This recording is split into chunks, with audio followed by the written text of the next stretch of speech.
बिस्मिल्लाहिर्रहमानिर्रहीम। अस्सलामुअलैकुम सामीन नाजरीन, मैं हूं डॉक्टर शाहद बशीर। मैं कुछ दिनों से हमारी जो गन्ने की फसल है उसकी जो इन्फॉर्मेशन है ये बताने के लिए कोशिश हूँ कि इसमें ज़्यादा से ज़्यादा पैदावार कैसे हासिल की जा सकती है।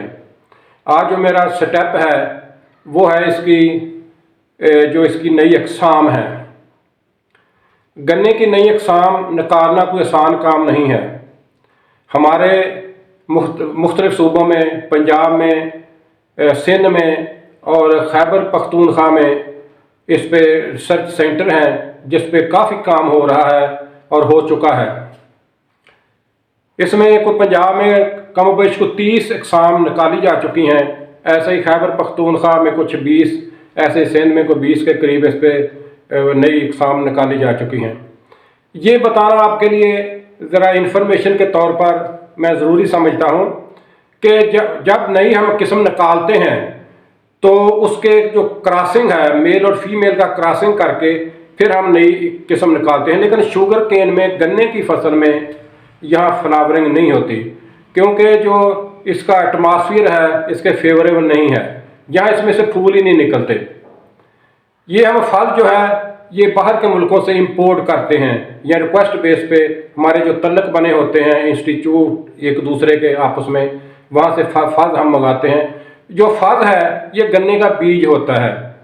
फल एक ब्रीक है, जैसे सरकंडा, ये सरकंडे में से जो बूर निकलता है एक टैसल, ऐसा ही गन्ने में से निकलता है, ऐसा ही उसकी फ्लावरिंग वगैरह होती है, वो वहाँ से हमें मिलती है। और फिर हम इसको अपने जो सेंटर है, रिसर्च सेंटर हमारे पंजाब में sugar cane research institute, Ayub research institute का एक अदारा है, बहुत बड़ा अदारा है, उसमें बहुत काम हो रहा है। इसी तरह खैबर पख्तूनख्वा में, इसी तरह सिंध में काम हो रहा है। वो फिर हज़ारों की, जब हम उसे फल लगाते हैं तो हज़ारों उसमें से जो छोटे छोटे उसमें गन्ने निकलते हैं, जैसे कि घास के पौधा होता है, उस पर काम फिर जारी रहता है। या उसमें सारी इसकी सिलेक्शन होती है, उसमें हम उसकी क्रॉसिंग करके नई किस्म नहीं यहाँ निकाल सकते।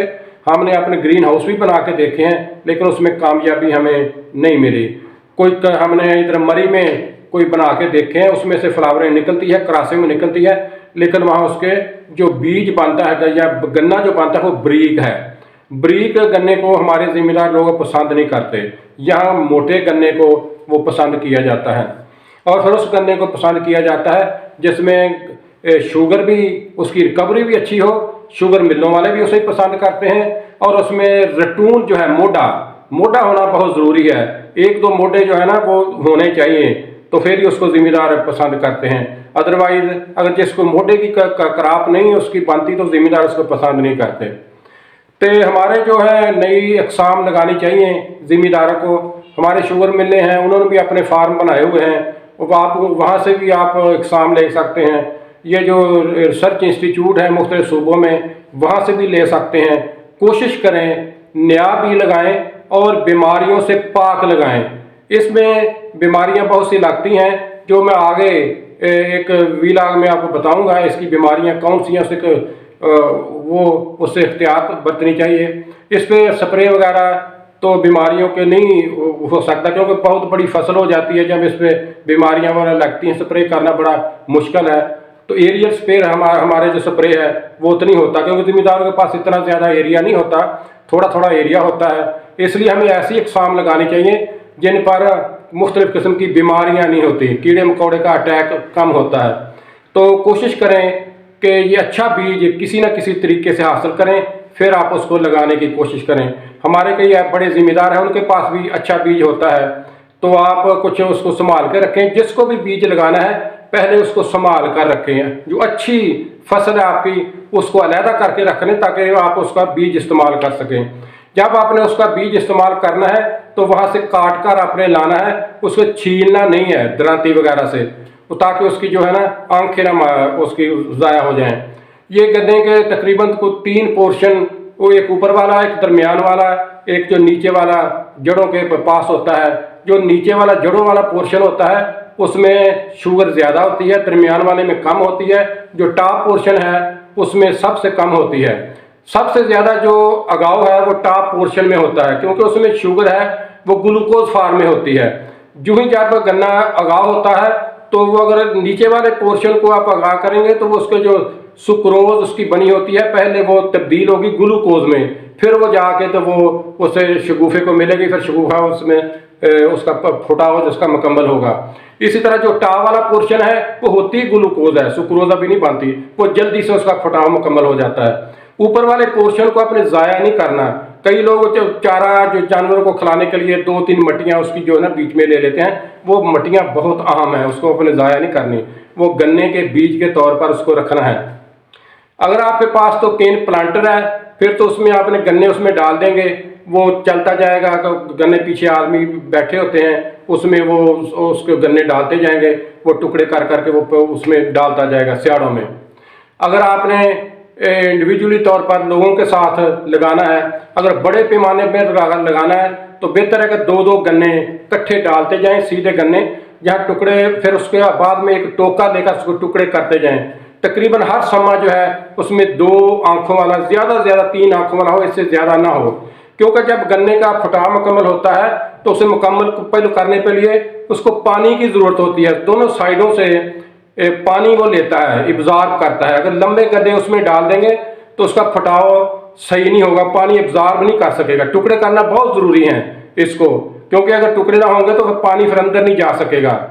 जो साफ पोर्शन होता है साइड पर उसी से पानी वो साक होता है, फिर आंखों की तरफ जाता है, फिर आंखें उसका फटाव मुकम्मल करती हैं। जब आप उसको सम्मों की शक्ल में आप डालेंगे, फिर एक दफ़ा मैं आपसे अर्ज करता जाऊं, 2 ज़्यादा से ज़्यादा 3 आंखों से बड़ा सम्मा उसमें ना डालें, वरना गाँव जो है ना मुतासर होगा। फिर जब मुकम्मल हो जाएगा उसमें तो फिर उसमें हल्की हल्की मट्टी डालें, या पाँव से डालने या हाथों से डालने, उसके ऊपर सुहागा बिल्कुल ना डालें। अगर सुहागा आपने फेर दिया तो हमारा मकसद ही जाता रहेगा, जिसकी वजह से हमने स्याड़ बनाए थे बड़ी मुश्किल से। क्योंकि स्याड़ जो बनाए हैं ना, इसमें हमारा पानी जो हम आगे जाके फिर जो मैं अगली वीलॉग में बताऊंगा कि पानी का कंट्रोल इसमें बहुत ज़रूरी है। हम इसमें फ्लड इरीगेशन नहीं कर सकते, वरना हमारा जो है ना इसका पैदावार जो है मुतासर होगी। जब आपके गन्ने उसमें चले जाएंगे, उसमें बीज चला जाएगा, हल्की हल्की आपने मट्टी डालनी है। जब मट्टी डालेंगे मुकम्मल हो जाएगी, उस पे बाद फिर उसमें आपने पानी लगाना है। पानी भी इतना लगाना है कि उसको जो उसके वो इतनी सम्मे डालेंगे वो डेप्थ उसमें वो पानी में जब कोई सूखा ना रहे बाहर से, जो सूखा बाहर रह गया वो उसका गाह फिर मुकम्मल नहीं होगा, वो वहाँ से ना मुतासर होगा उसका गाह। हर समय को पानी पहुँचना चाहिए, लेकिन इतना ज़्यादा नहीं पहुँचना चाहिए पानी ऊपर से खेड़ियों के ऊपर से जनाब वो बहता जाए पानी। इसको कंट्रोल इसको पानी देते हैं। इसके साथ ही मैं ये काफ़ी था आपको आज की जो वीलॉग में मैंने बीज के बारे में बताई है, तो उम्मीद है इंशाल्लाह आपको ये पसंद आएगी और आप भी इसको सब्सक्राइब और इसको घंटी पे ऊपर टच करते हुए और जो शेयर करेंगे, तो मैं आपसे उम्मीद करूंगा कि इंशाल्लाह आप इस पे सब्सक्राइब जरूर करेंगे ताकि इन्फॉर्मेशन आप तक जी पहुंच सके। इसके साथ ही मैं आपसे इजाज़त चाहूँगा।